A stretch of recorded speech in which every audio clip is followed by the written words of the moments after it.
Alhamdulillahi Rabbil Alamin. Nahmaduhu wa nasta'inuhu wa nastaghfiruh wa na'udzu billahi min shururi anfusina wa min sayyiati a'malina.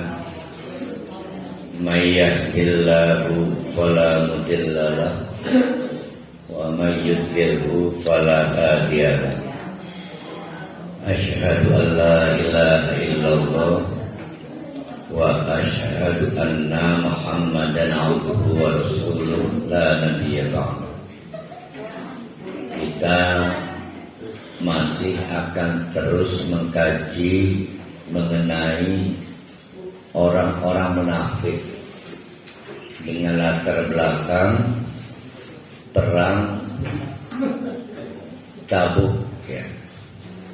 Ini artinya orang-orang munafik di hampir periode akhir Nabi Muhammad sebelum wafat. Karena kan ini tahun ke-8 ke-9 ya. Bayangkan sejenak, sudah 8 tahunan Nabi di Madinah, masih saja banyak orang munafik. Dan itu menjadi persoalan.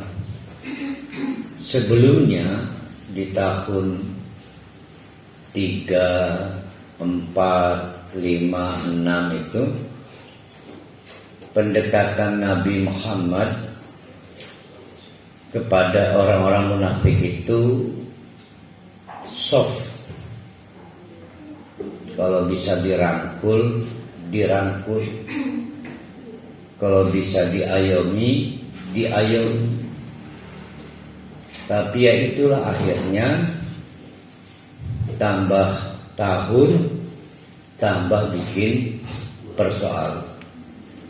Nah, di ayat-ayat yang akan kita bahas insyaallah di pagi ini, nanti akan kita temukan perintah Allah agar merubah sikap. Tanda petik jangan lembek lah. Agar bersikap keras. Dan kepada para sahabat perlu kerja keras juga menghadapi orang-orang munafik. Sebelum kita bahas ayat itu, ini menandai situasional. Jadi tidak selalu sama. Berarti kita harus keras ini menghadapi orang munafik. Tidak. Karena Nabi sendiri beda situasi, beda cara menghadapinya. Tapi memang menurut Allah di sekitar perang Tabuk ini orang-orang munafik ini udah keterlaluan. Nah, kalau kita ukur dengan keadaan kita sekarang ini, apakah sudah mirip dengan orang-orang munafik seperti di surat At-Taubah ini yang ada di Indonesia? Kalau yang mirip ya harus dengan keras kita menghadapi mereka itu ya. Karena memang merugikan.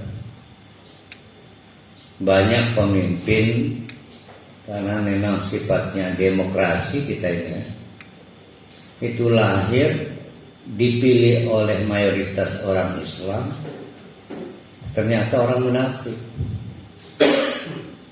Ya, karena kita tidak keras cara kita menghadapi mereka. Lolos. Tidak mungkin mereka menjadi bupati, wali kota, gubernur, sampai presiden sekalipun, atau anggota-anggota parlemen, kalau bukan dari suara orang Islam. Karena kita kan mayoritas. Bahkan kadang-kadang aneh lagi ya, keluarga besar Islam ini. Beberapa kasus anggota dewan itu non-Islam dari daerah pemilihan yang mayoritas Islam, yang kalau dihitung pemilih dari non-Islam nggak cukup buat satu kursi. Tapi ya jadi aja. Jadi sudah satu hal kita menghadapi orang kafir, di hal lain kita menghadapi orang munafik, dan mereka saudara kita orang Islam, tapi munafik, pegang hak suara pemilih. Pemiliknya munafik. Iya, itu makanya saudara kita orang Muslim munafik tapi pemilik suara. Apakah kita harus sudah keras menghadapi mereka? Nanti kita kaji. Kita lanjutkan pembahasan kita sampai ayat 69. Ya sekarang 9. Pokoknya kalau Pak Panti memberi informasi batasan akurat. Jadi spesialis memberi informasi batas akhir. Sekali lagi, fenomena orang munafik itu membayangi kekuatan orang-orang Islam. Jadi di mana ada orang Islam kuat, bertauhid baik, maka di sekitar kita ada orang munafik.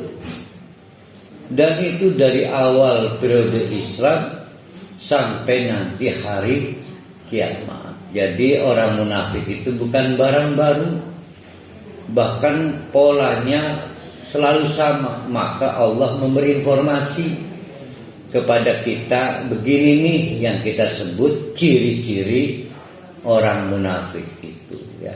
Baik agar kita waspada, jangan sampai salah memilih teman berjuang, ataupun jangan sampai kita terjebak tidak sadar kita melakukan tindakan-tindakan orang munafik. Maka Allah berfirman bahwa orang-orang munafik itu kalladzina min qablikum, ya samalah dengan orang-orang munafik sebelum era kamu ini, yaitu era di Madinah. Mereka beberapa ikut turut serta sebagai prajurit perang Tabuk. Nanti nakal ini orang munafik yang turut serta jadi prajurit perang Tabuk ini. Jadi sambil pulang menuju Madinah, ada yang menyebut 12 orang, ada yang menyebut 15 orang. Mereka bersepakat untuk membunuh Nabi. Pada saat pulang menuju Madinah dari Tabuk, jadi kebetulan jalannya kan turun naik apa naik turun ya, naik turun, menanjak dan menurun. Sampailah di suatu tanjakan, mendekati daerah yang harus menurun, dilalah jalannya menyempit sehingga tidak bisa bergerombol, harus satu-satu. Nah, beberapa orang munafik ini sudah menyiapkan rencana busuk. Nanti dibuat semacam jedogan ya pokoknya supaya jedogan, nanti Nabi kedorong nggak sengaja ngegeluntung, jatuh ke jurang mati. Untung aja Nabi ya, kalau para khalid sudah habis. Dibocorkan oleh Allah melalui malaikat Jibril, maka Nabi berhenti.